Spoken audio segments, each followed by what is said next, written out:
Hello, everyone. My name is Chris Rydell, actor and now podcast host, I guess. That guy you've seen on a million TV shows and movies, but you still do not know my name. And I'm David Allen Bache, actor and sometimes producer. And you also recognize me from lots of films and TV shows, but you probably couldn't name one of them right now if I paid you to. The two of us and our guests are going to let you in on some secrets on how to make it as an actor and share some private stories from the many movies and TV shows that we've worked on.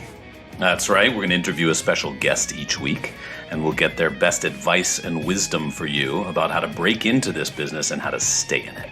And yes, again, there will be stories, stories, stories. So let's get to it. This is Confessions of a Working Actor. Very exciting. How are you doing today? Very exciting, Chris. I'm good, man. I'm good. I think this podcast thing is working out. It's going good. I'm really enjoying it. I'm having a ball. People keep saying they're enjoying listening the first few episodes, and we have all these great guests. Well, with a voice like yours, who's not listening? Oh, stop. See, if you could see me on the video, I'm doing the more gesture, but I'm saying stop. I could see it. My son's produced a film which is premiered at the Toronto International Film Festival called Wildflower. Very cool. With Kiernan Shipka and Gene Smart and Gene Smart. Yeah, it's really, really good film. It's a beautiful movie, and I thought I'd give a shout out to the guys. Yeah.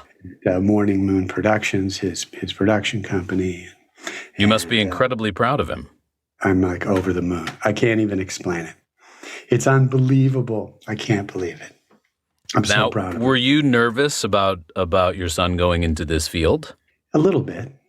You know, it's just so cutthroat, and people are it's so tough, you know. Yeah. But he has he's got great people surrounding him, and he's just so talented, and he found this script, and they, from the beginning, they developed this script and got the talent, and I'm just, I'm overwhelmed. And, I know this business isn't easy, and you got to have thick skin, so, yeah. But I don't think I could have chose another path for him unless it had been like a professional golfer. Oh, well, that sounds cool. That would have been, if he'd been like the best golfer in the world, that would have been great. Or, yeah, don't look at me. I'm a duffer. I got nothing. But I will say I have a 13-year-old daughter. My wife and I were thrilled when she said, I want nothing to do with acting as a profession. She gets very upset when people assume that she wants to be like her parents, and instead she says she wants to do something with much better odds of success, which is she wants to be a pediatric brain surgeon and go into nuclear medicine and possibly be a physics teacher on the side. So, wow, much easier than acting. Much easier. Yeah, in many ways. In many ways. Well, I hear laughter in the background, and it comes from a wonderful, wonderful up-and-coming actor. Yes, this week we are talking to the wonderful and upcoming actor Meeya Davis-Glover. Mm-hmm. She was cast as the voice of motion capture actor for the character of Tilly Jackson in the widely popular game Red Dead Redemption. So cool. She does a lot. She's been on other shows. She's been on Crashing, High Maintenance, Orange is the New Black, a whole bunch of other things. And we're going to get into that, and we're going to find out where she's at now, what she's doing, and how she's feeling. Let's welcome Meeya Davis-Glover. Hello, beautiful people. Hi, welcome, Meeya. Hello. Thank you. So, look, we're going to talk about a lot of stuff, but I was looking online. I wanted to find out a little more about Red Dead Redemption. I know that your character, Tilly, has a huge cult following, and I think I read that the game had a $725 million opening weekend. Those are probably the accurate numbers. I'm sure. I'm sure. That's nuts. Like I've been in a couple, had some smaller roles in some bigger films that have maybe opened. The biggest one maybe was a $75 million opening weekend, something big like that. But this is almost $1 billion, which means so many people in that one weekend were listening to your voice and watching your characterization. How does that feel?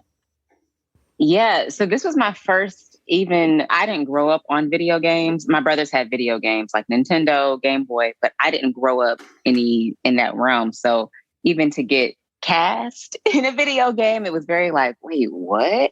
So to hear the numbers, to be a part of the production process, the filming process was mind blowing. And then to have, like you said, this cult following of these avid, beautiful fans, really, who love a game so much and want to follow then the actors behind those characters that, we're playing for.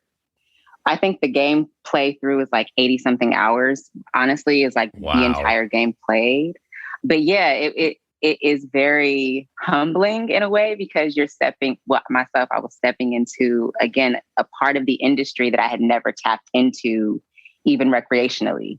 So to do it professionally was like, wow, this is a real big place to be in this kind of realm of video games. It was amazing. I took a class, a video game, trying to get some work, and it is exhausting. I don't know that you did running and fighting because I don't know the game, but I know that I was absolutely exhausted after 15 minutes in the booth, Yes. Yes. It really does make exactly. Yeah, those things are like coming from you to bring life to just the voice of a video game. And you have to bring that because these players are avid players and amazing players. So yeah, it's how much fun? How much fun was that? Right? And it was great. Meeya, we always ask our guests how they got started. Was that kind of your first thing? Was that something that, we've talked to other actors and we all express there is no big break, but there is sort of that first thing, that first professional job or that first thing that makes you realize like, oh yeah, cool, I can do this. Was that one for you or was it something else? So that wasn't one of the first ones. The first thing, so I went to college for acting. I went to Rutgers for acting and got my bachelor's in fine arts there. And then 10 years ago, have just been kind of doing things. So the first thing I actually dipped into my toes was commercials. Did a McDonald's commercial, AT&T commercial, Super Bowl commercial. Like I had started to dip into the realms of commercial, residual. Ka-ching. Yeah. You know what I mean?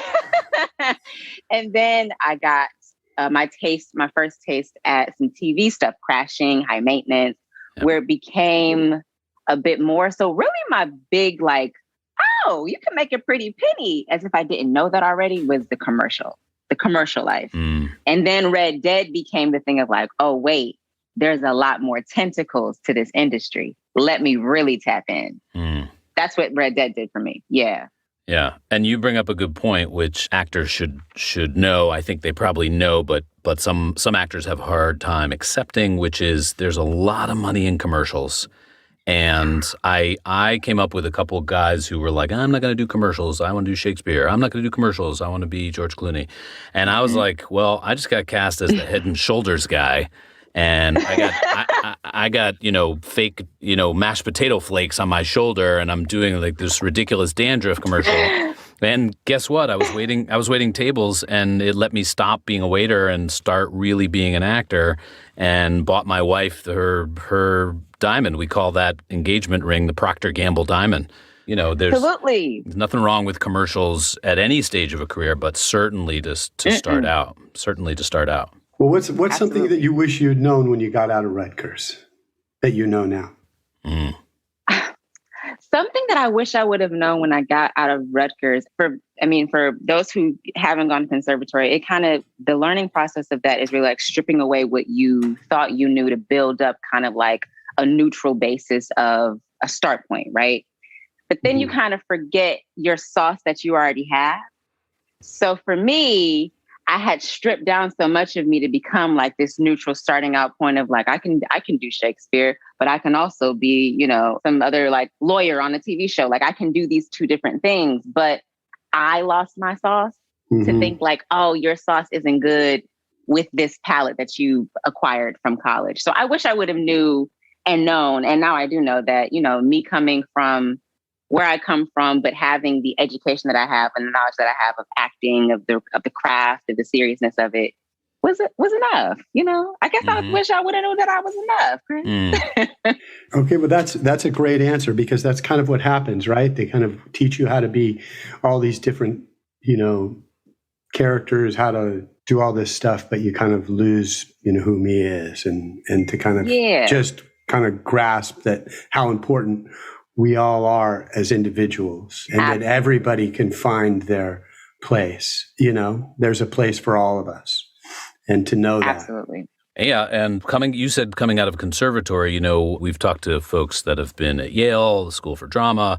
Obviously, there's Rutgers, there's North Carolina School for the Arts, NYU, Juilliard. Absolutely. And, I didn't go to any of those schools, but I was in the audition rooms with lots of people from those schools. When I got to the place where I was really getting in the room, it was almost always with all of those people. And so when you first came out of Rutgers, were there leagues? Were there auditions? Did you feel like it was a leg up?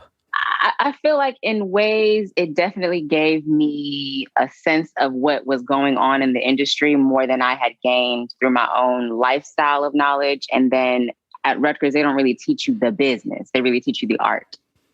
So they set me up in a way where I could come out with an agent. I could come out with an agent commercially and legit wise, which was, again, a setup for me, which was great. Great. So in that way, definitely I felt like a leg up to just put me in the position to be in the places that I ultimately wanted to be in, which was those audition rooms, which is in front of CBS and ABC and trying to do these different things. So I definitely think it gave me a leg up for sure. Good. Chris, did you ever have any kind of class or training in the business of acting? I didn't. I mean, back in the day. I know. Let me tell you something. I wish I had. Me too. I went to SUNY Purchase, and it was a great theater school, and I studied in LA with Stella Adler and the Loft Studios, Peggy Fury, Bill Traylor, Larry Primus. I've studied with a lot of people, Arthur Mendoza. I got a lot of training, but I didn't know how to deal with the rejection over time, because it all kind of came very easy for me, and then all of a sudden it didn't. Right. And I didn't realize that there was, there's an ebb and flow to life, and sometimes you got to grind. I think that here's the thing. I think when you're in class, when you're in school, when you're studying, and you walk into a room and there's a confidence that you have, and then over time you stop doing these things, you stop going to class, and then it's been a month or since I've had an audition. It's been 2 months since I've had anything good, and then you're trying to, and you don't feel as though you're prepared, and it's like it's like anything. You need to do it all the time. And if you're not working it all the time, and when you come out of school, you've been doing it for 4 years all the time. Yeah. And what do you do in between, right? And that's, we've had guests say, Alicia Reiner, my wife, said her big motto is don't wait, create. So at those times where you're not auditioning, go do your own thing, even if it's just reading scripts or writing or trying to create something. And about the business side, it's interesting. You said it was craft, and that it was nice to have that agent or manager when you came out. But I remember not knowing how to follow up with a casting director. I remember not knowing what to say. And now it's all email, if you're lucky enough to have someone's email. But how do you follow up after an audition? How do you get on someone's radar? How do you get someone to see you for a general? Dealing with agents. And that was really hard. I remember wishing that there were something like that. Obviously, there's lots of books out there, but my guy that I did finally find was Brian O'Neill. And I don't think he does it anymore, but his book is called Acting as a Business. And I wish I got a percentage of every book, because I've sent so many people to the drama bookshop to buy it. But that's an interesting point, is that, first coming out of a school or a conservatory, even if you get connected with an agent or manager, there's still so much work to do about learning about the business, and then learning about what do you do as an artist in the downtime. That's true. Absolutely. And I can say, even with those the commercial breaks and things like that, there was no training on how to read a contract. There was no training on, any of those type of things where I want to be signing this stuff and I want to make sure that I'm doing myself right as an artist. But am I missing out on good money, or am I not getting enough money? Or is this a good contract, or is this not a good, like those, I was thankful to have, and have trusted and gained the trust of my agents now, where there is a great ebb and flow in our communication. But in the beginning, it's scary because you're like, I'm just starting out, and I hear horror stories about when people start out wildly, it's kind of hard to reel that in. So yeah, all that to say, we need a business class in conservatory. Whoever is listening, we need a business class in conservatory. That's right. What does it mean to you to be a working actor? It means really what Alicia says, which is don't wait to create. Like, just be always working on the art that you find most fulfilling. And before, my idea of a working actor was fresh out of school was like book. That means you're working. Book.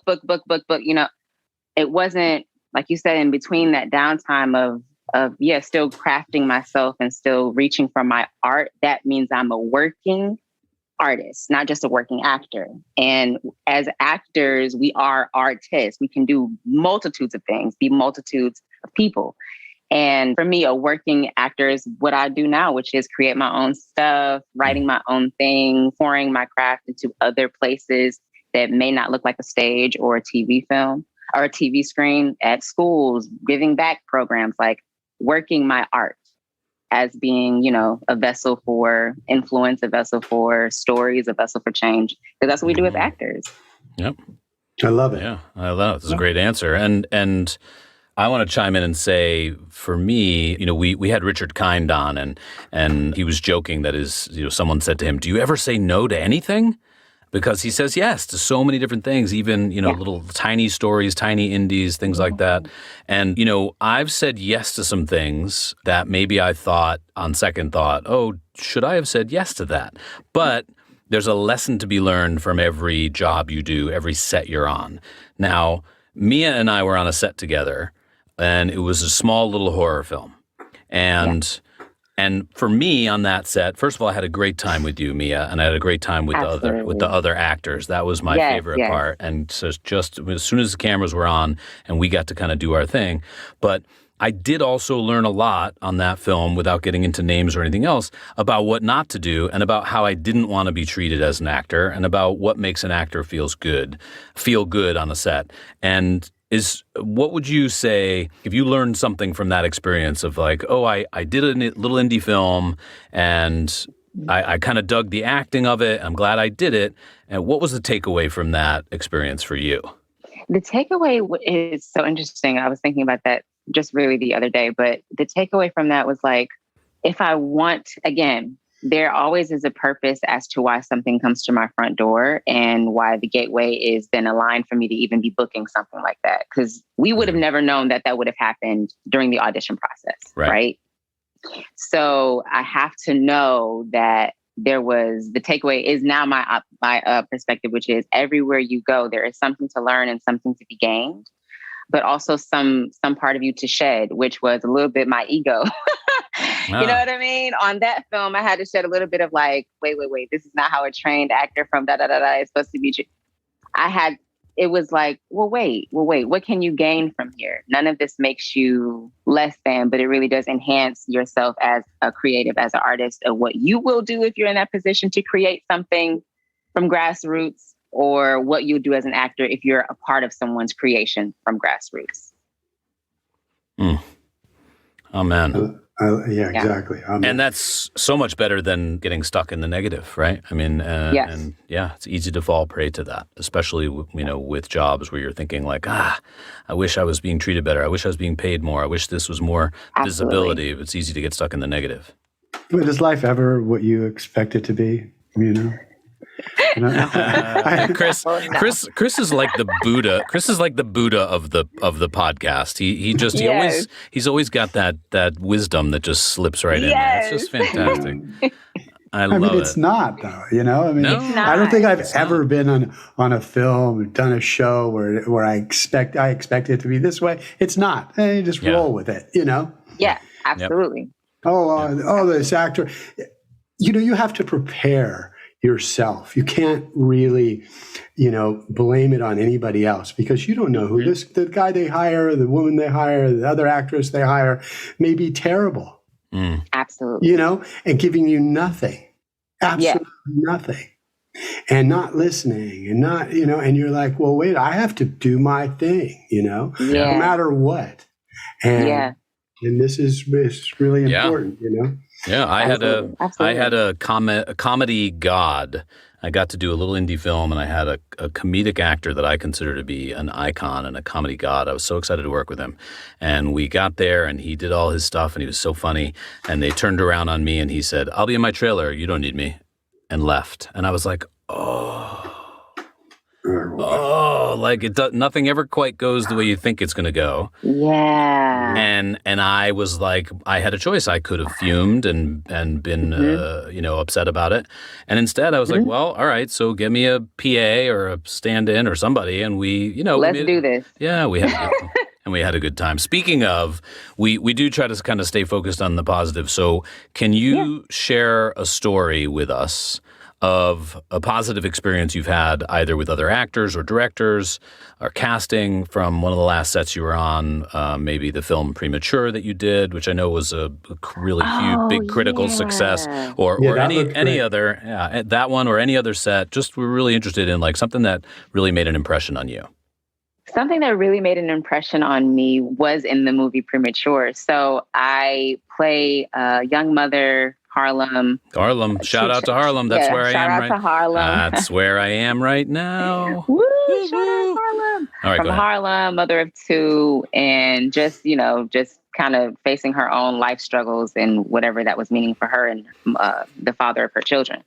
So one of the children was supposed to be a young 1-year-old baby. And at the time, my son was 1 year old. So I went to the cast dinner, just kind of going, we were going to do a read through, get to know each other before we started filming. And I was there and I was talking to the director, Rashad Ernesto Green, and the writer, Zora Howard, and just kind of talking, chopping it up and whatever. And they said, oh, you get to meet your baby that you're going to use maybe like a day before a set, so you guys can kind of like do like a chemistry thing. And I was just like, oh, wow, like that's going to be so great. I'm going to be so excited because I'll probably be missing my son that day. And they were like, oh, well, how old is your baby? And I was like, he's 1. And Rashad kind of like looked at Zora, looked at me and was like, do you just want to use your baby? And I was like, can I please? It was never in my thought what process would I have been like, oh, let me offer my son up to play this. Because, it's casting and they've done their thing and they have who they need and whatever. You don't show up to do that. But that was something from set that was like, wow, it really can be like this. It really can be a collaboration where something so meaningful to me can be put into something where I'm playing this role, but I have my actual child. And that's such a great memory that we have from that set. So, yeah. That's a beautiful story. Mm-hmm. I love that. How lucky you are.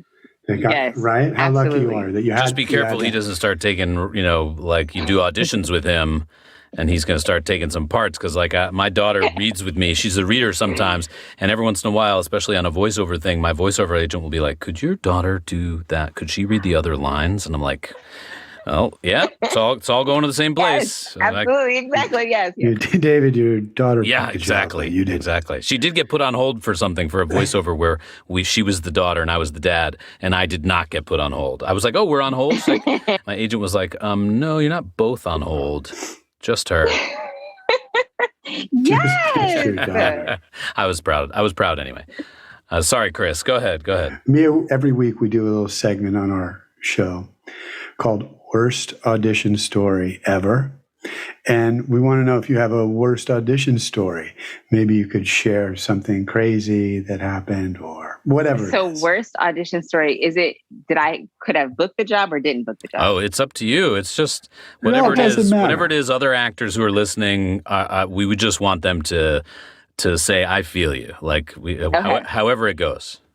So the first commercial I had ever gotten AT&T, and I lived up in Jersey City, and there had been like this crazy storm, and where I lived, the overground train that would take you to the PATH train underground would like flood out if there was too much rain. This particular time where I lived, I needed to take that overground train in order to get there. but it had flooded out. So it put me back. Like, I'm emailing my agent, like, I'm going to be late for this audition. It's an audition day. How late? I'm like, maybe 30 minutes. And it's commercial, so they don't play that mess, right? It's like, this is the time frame, and if you're not in here, sis, we ain't gonna see you. So, so I'm like, okay, I'm emailing them, like, I gotta get there. I get on the tram, but then the tram gets stuck on the tracks.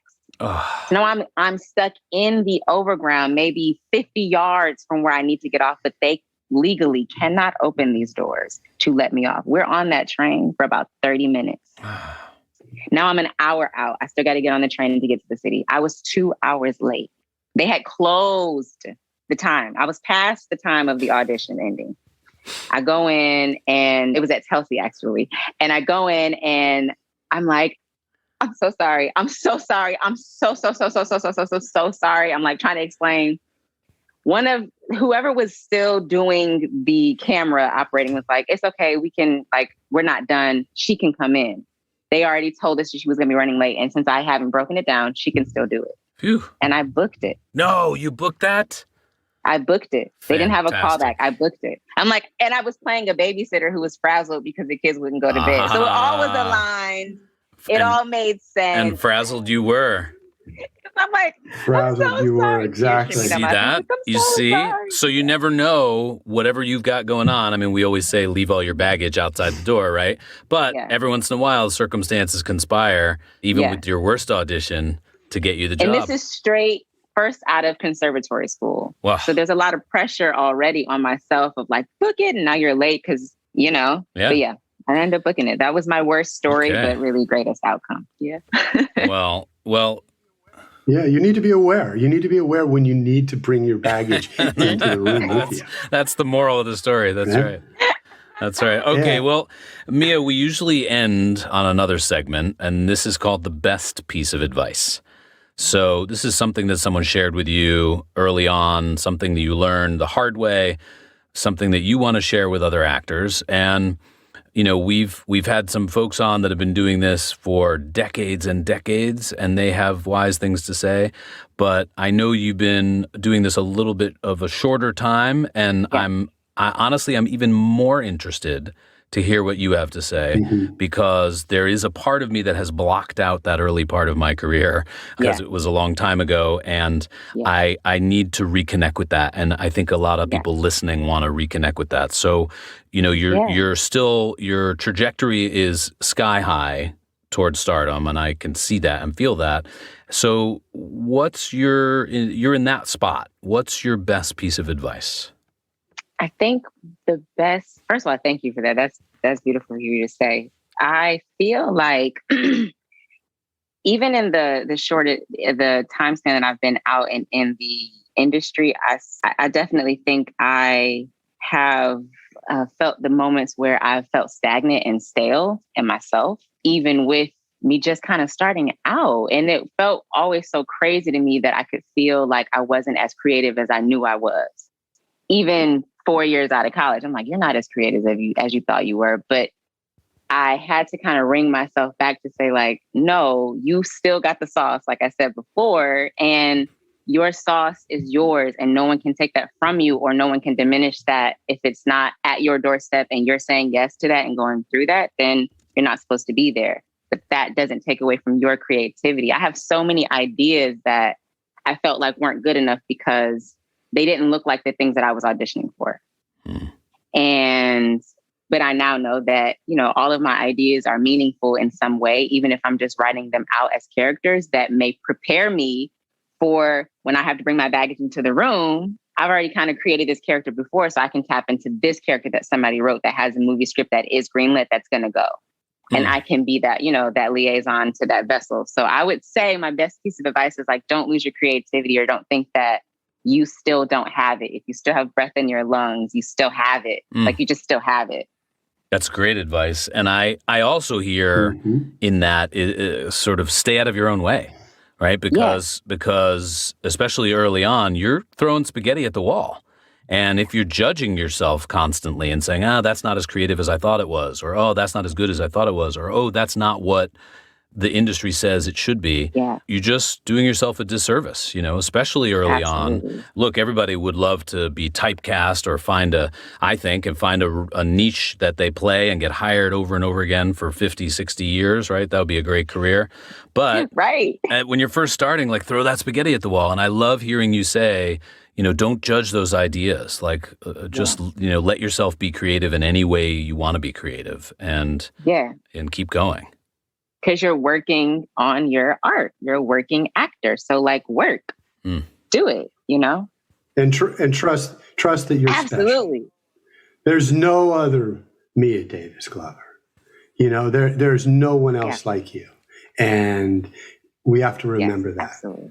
There's a place for all of us. Absolutely. And don't give up. Thank you. Absolutely. Mm-hmm. Well, on that note, I don't know how we top that. That was great advice.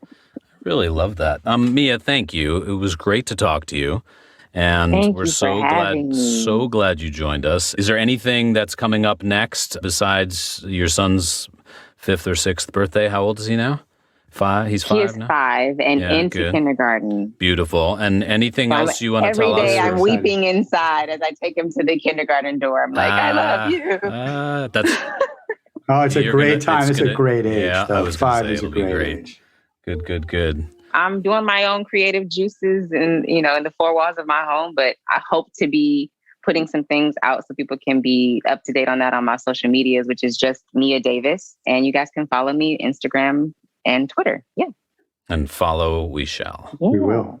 All right. Well, thank you, Meeya. Thank you for coming to join us.